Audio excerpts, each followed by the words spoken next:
PDIP kalau mau menang pemilu hat-trick, mau tak mau harus mengusung Ganjar Pranowo. Itu pun kalau PDIP tidak mau negara ini diacak-acak oleh kelompok ambisius, apalagi kelompok intoleran pemuja nasi bungkus, maka Anies Baswedan menurut Giring Ganesa harus disingkirkan dan harus ditenggelamkan. Tapi menurut Kristianto Yenoni, partai apapun yang mendukung Anies Baswedan dalam pemilu 2024 mendatang, wajib kita tenggelamkan. Artinya, singkirkan Anies, tenggelamkan partai politiknya.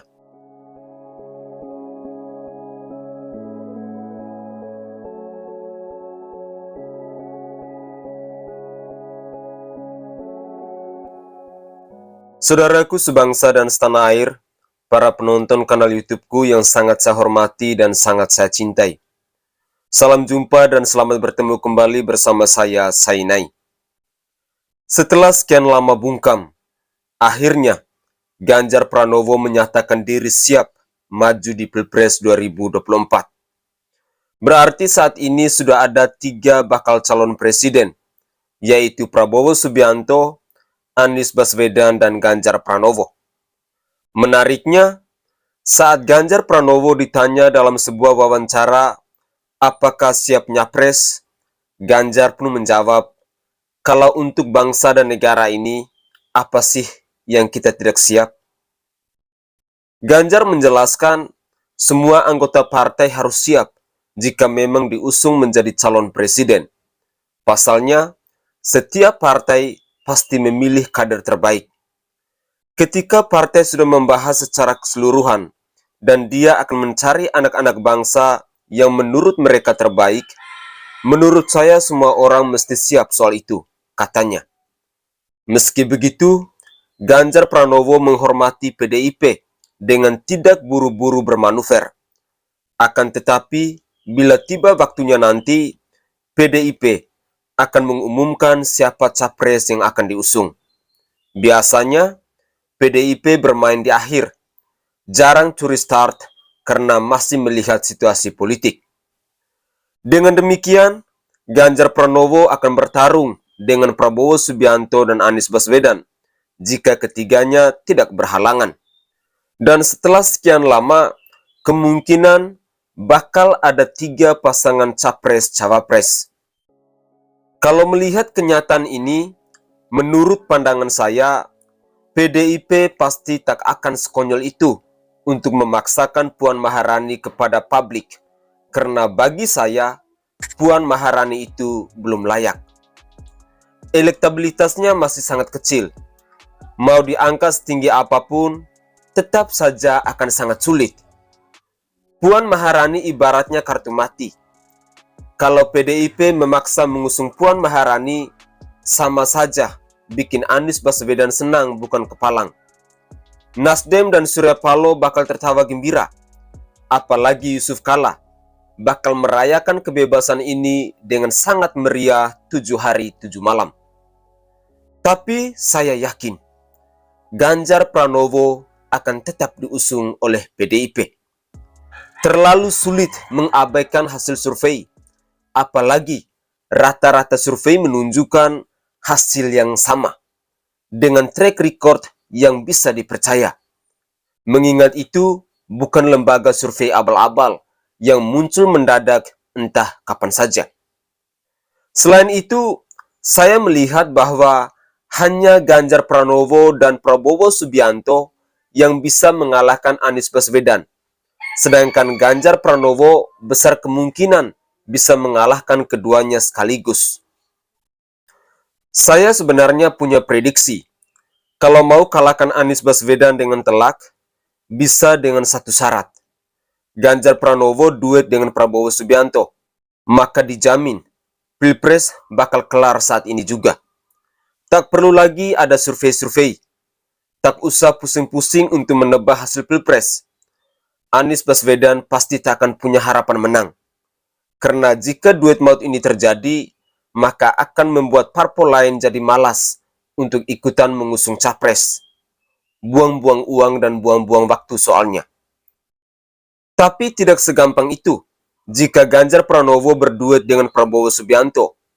Butuh sikap mengalah yang besar, agar salah satunya bersedia jadi cawapres. Sebenarnya, Prabowo Subianto juga kurang menarik. Terlalu bernafsu jadi presiden, padahal sudah 2 kali tidak dipercaya oleh rakyat. Tapi, kalau untuk menyingkirkan Anies Baswedan yang licik dan manusia pembohong menurut Giring Ganesa itu, maka duet ini bisa diapresiasi. Dan kalaupun ada 3 capres nantinya, juga tidak terlalu masalah menurut saya. Meski biaya pemilu bakal bengkak kalau sampai terjadi 2 kali putaran. PDIP tidak boleh menutup sebelah mata dengan situasi politik saat ini. Anies Baswedan sudah diusung oleh Partai Nasdem. Bahkan, beberapa waktu yang lalu, Anies duduk semeja dengan Yusuf Kala, Susilo Bambang Yudhoyono, AHY, Surya Paloh, dan Presiden PKS Ahmad Saiku dalam acara resepsi pernikahan Putri Ketua Majelis Syura PKS Habib Salim Segaf Al-Jufri. Jika tidak ada aral melintang, duet Anies dan AHY bisa saja terjadi. Apakah PDIP masih mau berharap pada Puan Maharani? Lawan AHY saja pasti kalah. Apalagi mau melawan Anies Baswedan, si mantan gubernur yang pandai merangkai kata dan piagam penghargaan itu. Perlu diketahui, di belakang Anies Baswedan ada Surya Paloh dan Yusuf Kala. Coba cek di Google, kenapa Yusuf Kala ngotot mengusung Anies Baswedan. Ini sudah terlihat dari dukungan kepada Anies Baswedan saat Pilkada DKI 2017 yang lalu, yang merupakan pilkada terburuk sepanjang sejarah.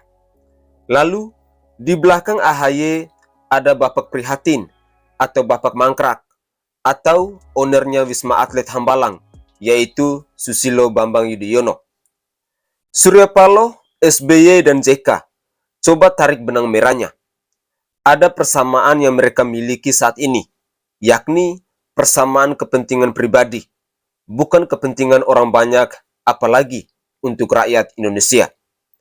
Kita tahu bagaimana track recordnya Partai Demokrat, partai korupsi uang rakyat, partai yang dikenal dengan sebutan Partai Mangkrak.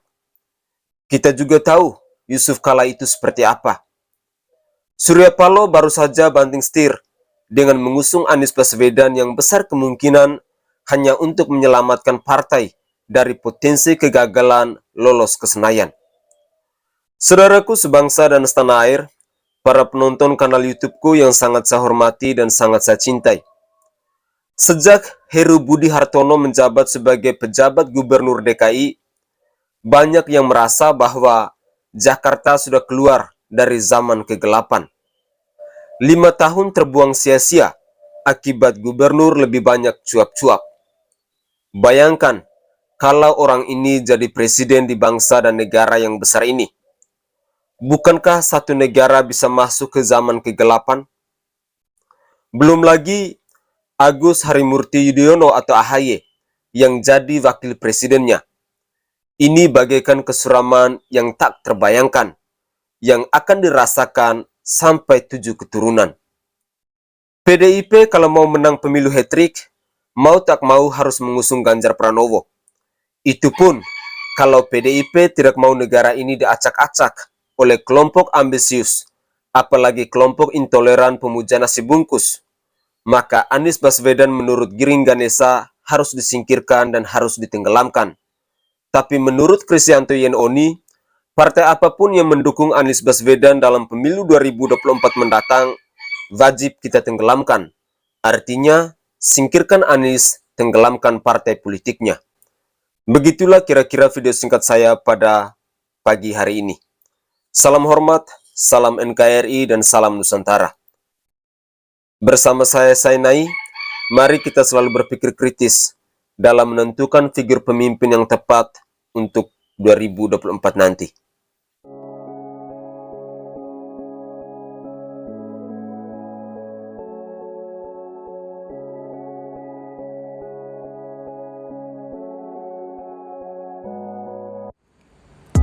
Minyak Prabu merupakan salah satu minyak herbal yang mengandung 81 rempah-rempah asli dan dibuat langsung di Pulau Bali dengan menjamin kebersihannya. Minyak Prabu dapat membantu dalam menyembuhkan segala macam jenis penyakit kulit dan juga bisa membantu dalam meredakan sakit perut saat haid, pegal-pegal, dan masih banyak lagi. Minyak Prabu kini hadir untuk menemani aktivitas kalian semua dan memudahkan untuk dibawa kemana-mana. Minyak Prabu memiliki aroma yang wangi dan pastinya nyaman untuk digunakan. Buat apa ragu lagi, gunakan minyak Prabu, bukti menjadi saksi.